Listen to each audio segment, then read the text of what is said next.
works. Okay, so hey guys, I'm Gray McNish, and I'm going to talk about some airplanes today, really fast ones. So the return of commercial supersonic aviation. I'm going to talk about two companies that are working really hard to bring back those type of aircraft to us today. But before I do that, I want to talk about the history of some past supersonic aircraft that have failed, talk about why they failed, to give us some context for these new companies and how they're addressing those problems. So everyone, we probably all know about the Concorde. Maybe you do, maybe you don't. That's the most famous past SST, or supersonic transport aircraft. And in development and in its operation, it faced many problems, as did others that were developed or not developed and failed. And they all fall into one of these three categories, either the science, the culture, or the economics.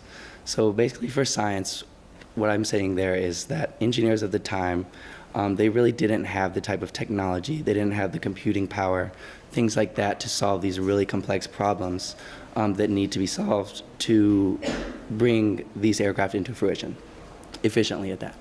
And then one that I think is really interesting is the culture. I really didn't expect that doing my research. And where that really comes into play is the culture of the United States. While the Concorde was being developed, they really weren't excited about an American version of the Concorde. They were very against the environmental impacts that people were afraid of.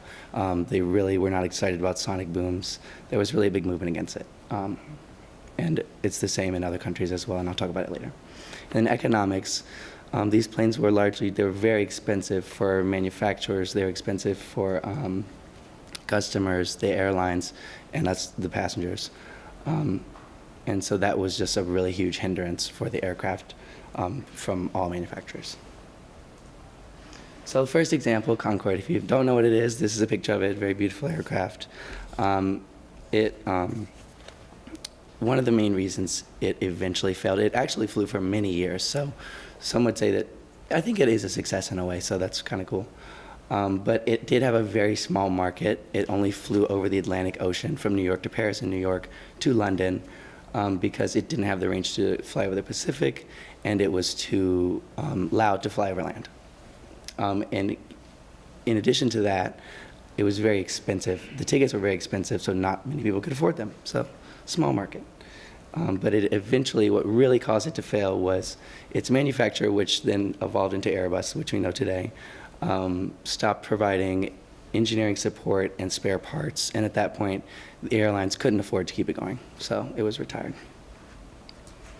And then this is the Soviet-built aircraft built by company Tupolev, the Tu-144. It was the first supersonic transport aircraft to fly, and the reason that they were able to do that was because they cheated, basically, the Soviets. They sent spies to steal information about the Concorde while it was being developed, and they brought it back to the Soviet Union, and the government told their engineers, we want you to rush, we want you to build this so we can beat the British and the French. And they did beat them. But by going so fast, they built an aircraft that was very unreliable. It had many engine failures. The vibration was very strong it frightened some passengers even. So after being introduced, it was retired only a year later from commercial service. And then another interesting factor, I mentioned culture earlier, in the Soviet Union, this aircraft really didn't make sense to the people because at the time, this type of aircraft was kind of represented luxury and excess. And that really didn't match with the kind of Soviet mindset of, a collective society, the people's, like supporting the working class, because this aircraft wasn't for them. They couldn't afford it. So it didn't make sense. So it was basically just a propaganda tool even.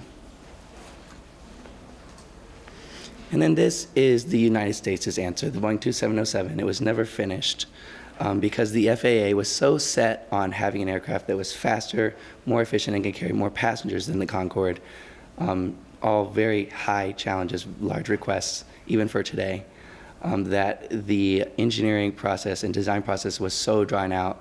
They were trying to solve these really complex problems, and it was just delayed and delayed and delayed, and it just got so expensive. And whenever the people finally decided that they didn't, they weren't excited about it, they didn't want the sonic booms, they were worried about the environment, the government, they just canceled it. So I never made it. But today, these two companies, there are many others, but these are the two that I would want to highlight because they're the most, in the news, the biggest ones. Boom Supersonic and the Aerion Corporation are working really hard to bring these aircraft back and are addressing almost all the issues that I mentioned earlier. So let's talk about them. This is Boom Supersonic's aircraft, the Overture. As you can see, it's very beautiful here. Really nice rendering. The company estimates that it'll be 30% more efficient than the Concorde. And that is due to the fact that it only has 3 engines. The Concorde had 4. It does have that same kind of triangular wing, but due to new computer software and new design technologies, the wing actually is extremely more efficient than the Concorde and also quieter. So that's a big goal that these companies have to reduce the noise, because that's also a large complaint. And it will fly around Mach 2.2, which is around 1,500 miles per hour, so very quick. And also the company is very excited because it's receiving a lot of support from airlines even.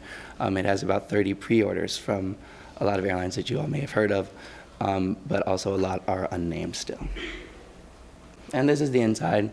So it's just a rendering now, but you can see it's kind of still more of a luxury product, but as it goes on, they hope to kind of bring the cost down and make it for everybody. This is the second aircraft I'm going to talk about, built by the Aerion Corporation. It's the AS2. You can see that the wing is a little bit different. It's much more linear. Again, that's due to the new technologies that the engineers have access to now, something they're very proud of. The point of the wing design is, again, to be quieter and also more efficient, but quieter. They estimate that they'll be able to fly at Mach 1.2, so that it's past the speed of sound, and produce no sonic boom. So that would be solving a huge problem that these airplanes will face. And then over sea, Mach 1.4, so also very fast.